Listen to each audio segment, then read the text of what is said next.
చేస్తే గవర్నమెంట్ ఉద్యోగమే చేస్తాను, అది కూడా సెంట్రల్ గవర్నమెంట్ ఉద్యోగమే చేస్తాను. డిఫెన్స్ అయితే ఇంకా బాగుంటుంది, ఆ డిఫెన్స్లో కూడా నేవీ లాంటిది అయితే ఇంకా బాగుంటుంది అనుకునే వాళ్ళకి మంచి అవకాశం వచ్చేసిందండి. ఇండియన్ కోస్ట్ గార్డ్ 2025 సంవత్సరం కోసం రిక్రూట్మెంట్ నోటిఫికేషన్ ఇచ్చేశారు. 650 పోస్టుల దాకా ఉన్నాయండి. 10th క్లాస్ వాళ్ళకి ఉన్నాయి, ఇంటర్ వాళ్ళకు ఉన్నాయి, డిప్లొమా వాళ్ళకు కూడా ఉన్నాయి. ప్రతి సంవత్సరం ఈ నోటిఫికేషన్ వస్తూనే ఉంటుంది. కాస్త ప్రిపేర్డ్ అయిన వాళ్ళు, కాస్త అలర్ట్గా ఉన్న వాళ్ళు ఈ జాబులు కొట్టేస్తున్నారు. మీరు అనవసరమైన అనుమానాలు, అపోహలు పెట్టుకోవద్దు. ఖచ్చితంగా అప్లై చేయండి. టైం అయితే ఎక్కువ లేదు, 10 రోజులు కూడా లేదు. ఇమ్మీడియట్గా ముందు అప్లై చేయండి. అన్ని వివరాలు నేను ఇక్కడ ఇచ్చేస్తున్నాను. చెప్పాను కదండి, 10th ఉంది, ఇంటర్ ఉంది, డిప్లొమా ఉంది. ఇండియన్ కోస్ట్ గార్డ్ అండి, CGEPT అంటున్నారు. Coast guard enrolment personnel test అని చెప్పి ప్రత్యేకంగా పెడుతున్నారు. ఇక్కడ జనరల్ డ్యూటీ ఉంటుంది, డొమెస్టిక్ ఉంటుంది, యాంత్రిక్ ఉంటుందండి. జనరల్ డ్యూటీ వాళ్ళు అంటే జనరల్ డ్యూటీ బాగుంటుంది అన్నట్టు ఇంటర్ అండి. ఇంటర్లో మ్యాథ్స్, ఫిజిక్స్ చదివిన వాళ్ళంతా కూడా జనరల్ డ్యూటీకి అప్లై చేసుకోవచ్చు. జస్ట్ 10th క్లాసే ఉంది అనుకునే వాళ్ళు డొమెస్టిక్ అప్లై చేసుకోండి. నాకు డిప్లొమా కూడా ఉంది అనేవాళ్ళు మాత్రం యాంత్రిక్కి అప్లై చేసుకోండి. 30,000 జీతంతో ముందు కెరీర్ స్టార్ట్ అవుతుందండి. కెరీర్ స్టార్ట్ అవుతుంది. తర్వాత చాలా పై స్థాయికి వెళ్ళొచ్చు. చాలా మంచి ఉద్యోగం, బాగుంటుంది. అన్ని బెనిఫిట్స్ ఉంటాయి.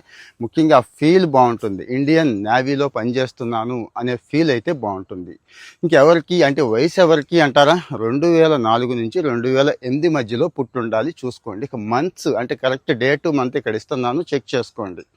రిలాక్సేషన్ లేదా అంటే ఉంది. మామూలు రిజర్వేషన్ పరంగా రిలాక్సేషన్ ఉంది. ఎస్సీలు, ఎస్టీలకి 5 సంవత్సరాలు ఉంది, బీసీలకి 3 సంవత్సరాలు ఉంది. చూసుకోండి, ఒకసారి చెక్ చేసుకోండి. అక్కడికి వెళ్ళి ఫిట్ అవుతారో లేదో. ఇదే కోస్ట్ గార్డ్ ఉద్యోగాలు చాలామంది కొట్టారండి. ప్రతి సంవత్సరం కొడుతూనే ఉన్నారు. మనం భయపడిపోయి అమ్మో నాకు వస్తుందో రాదో అని భయపడిపోయి అప్లై చేయడం కూడా మానేస్తారు కొంతమంది. సీరియస్గా ప్రిపేర్ అవ్వడం మానేస్తారు కొంతమంది. ఆరంభించరు నీచ మానవులు అంటారు కదా, ఆ కేటగిరీలో మనం ఉండకూడదండి. ముందు ట్రై చేయాలి, మన ప్రయత్నం మనం చేయాలి. పోయేదే ఉండదండి. చాలా మంచి ఎక్స్పీరియన్స్ వస్తుంది. దీనికంటే మంచిది కొట్టగలుగుతాం, అందులో డౌటే పెట్టుకోవద్దు. ఇంకెలా ఉంటుంది అంటే మామూలేనండి. మిగిలిన ఈ ఫోర్సెస్కి ఎలా అయితే టెస్టులు ఉంటాయో అవే. ఫిజికల్ ఉంటుంది, రిటర్న్ ఉంటుంది, మెడికల్ ఉంటుంది, ఇంటర్వ్యూ ఉంటుంది. ఈ 4 దశల్లో వడపోత అనేది ఉంటుంది. అలా అని వడపోసేస్తారని భయపడక్కర్లేదు. మీ స్టాండర్డ్కి తగ్గట్టే ఉంటుంది. ఇంటర్ వాళ్ళకి ఆ స్టాండర్డ్, 10th వాళ్ళకి అది, డిప్లొమా వాళ్ళకి ఆ స్టాండర్డే ఉంటుంది. కాబట్టి భయపడొద్దు. ప్రీవియస్ పేపర్లు మార్కెట్లో బ్రహ్మాండంగా దొరుకుతున్నాయి. మాక్ టెస్టులు కూడా బ్రహ్మాండంగా దొరుకుతున్నాయి. ఆ సిలబస్ బేస్ చేసుకొని చూసుకోండి. ఎగ్జామ్కి ఇంకా టైం ఉంది కాబట్టి చక్కగా ప్లాన్ చేసుకుంటే ఎక్కడెక్కడ వెనకబడి ఉన్నాము అనేది చెక్ చేసుకుంటే పర్ఫెక్ట్గా షూట్ చేయొచ్చండి.